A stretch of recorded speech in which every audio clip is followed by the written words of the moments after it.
Hey, welcome back to another episode of Historic Headstones in Norfolk. We are here in Elmwood Cemetery. Looks like rain, hopefully not. Alright guys, we are going to be talking about Hunter Jarvis. He is buried here. He died April 5th, 1907.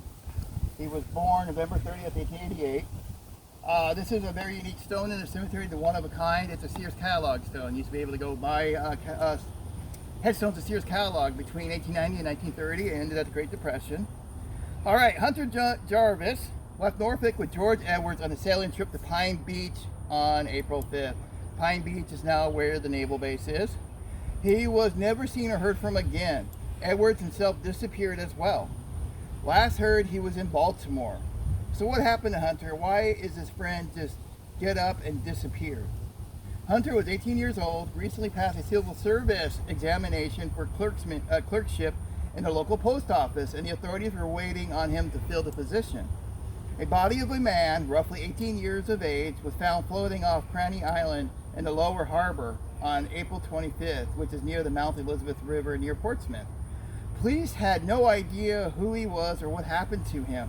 Authorities buried him in a potter's field on South Street Road. That's in Portsmouth, and that's near Oak Grove Cemetery. I don't know where that is. I've been trying to find it. I don't even know if there's still bodies still there. Okay, Hunter has been missing for the entire month, his parents having no clue where he went or what he was doing. Turns out the body the police found was his son. A few days after the burial, his father heard about the authorities finding a body, decided to see if it was his son's. He went to the Justice Rodman's office, where the justice had preserved a belt and a collar found on the remains. The cuff buttons the father quickly identified. The evidence was so conclusive that this was his son. The justice ordered the disinterment of the body, and he at once claimed the body of his son. The remains were taken from Portsmouth and buried here in Elmwood, where a funeral was held by Reverend Ray, pastor of the McHenry Memorial Methodist Church. But this is not the end of the story. Many believing that Hunter's friend fled the area to Baltimore was completely wrong. A day after discovering Hunter's body, they found another body who they could not identify, and he was also buried in a potter's field. But he was buried in the potter's field here in Cedar Grove across the street.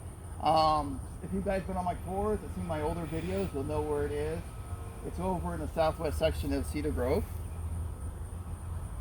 Okay, so the justice also ordered the disinterment as well as his friend and identified that body as George Edwards, and the family took custody of the remains. What happened out there in the water of April 5th? Why did it take so long for the bodies to wash up on shore? We'll never know. But why were their bodies buried so fast in Potter's Field? The answer is simple. No embalming, no refrigeration.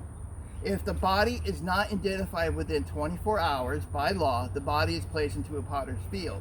Because if they just let it sit, waiting for someone to claim it, you know what happens? It smells, it gets bloating, so they have to bury it. That's why they take the clothes off. They take certain remains like the belt, the cuffs, and he had eyeglasses to identify the body. And that's what it was like here before refrigeration. All right, guys, take care and have a great day.